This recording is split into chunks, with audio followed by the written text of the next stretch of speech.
Few films from the 1980s carry the same emotional weight as The Color Purple. Based on the Pulitzer Prize-winning novel by Alice Walker, the film arrived with enormous expectations and quickly became the center of lasting cultural debate.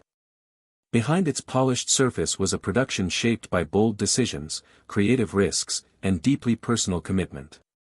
One of the earliest surprises came from Steven Spielberg himself. At a time when he was known for massive box office hits, he chose to take only the minimum directing salary. It was a rare move that signaled his emotional connection to the material and set a serious, purpose-driven tone for the entire production. From the beginning, producer Quincy Jones made it clear that the film would avoid relying on major Hollywood stars. The goal was authenticity over familiarity. Instead of recognizable faces, the team sought performers who could fully inhabit the characters without distracting audiences. This decision carried real financial risk but ultimately helped create a more believable world on screen. That approach led to one of the film's most remarkable casting stories. Whoopi Goldberg, then largely unknown in film, was determined to be part of the project. She wrote directly to Alice Walker, expressing her passion and willingness to take any role. That determination opened the door to an audition, and her performance as Celie became a breakthrough, launching a career that would span decades. Another unexpected discovery came in the form of Oprah Winfrey. Spotted on a local television show, she was brought in despite having no major acting background. Her portrayal of Sophia was powerful enough to earn an Academy Award nomination and marked the beginning of her extraordinary rise in media and entertainment. Behind the scenes, the film was filled with subtle creative decisions.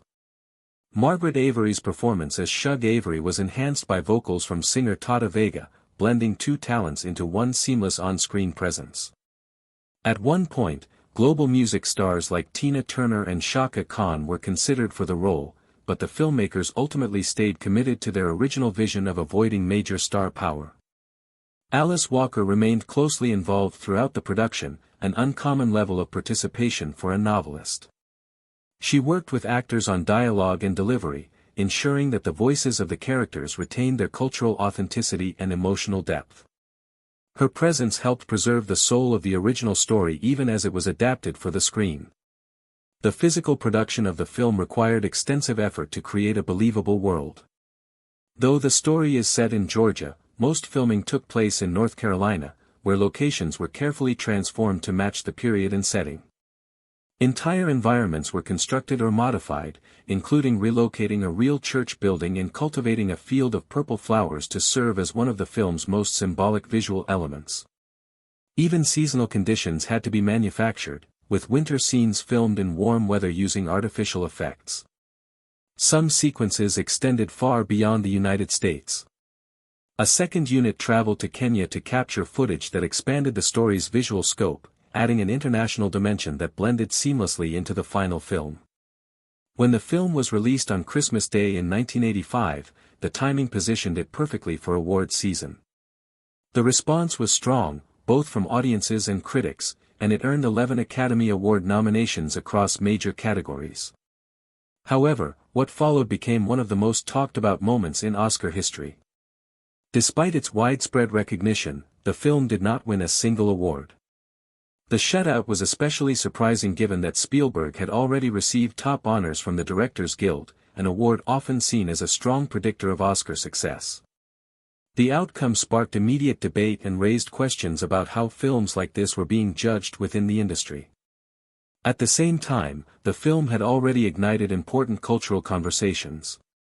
Some critics praised its emotional power and visibility, while others questioned aspects of its storytelling.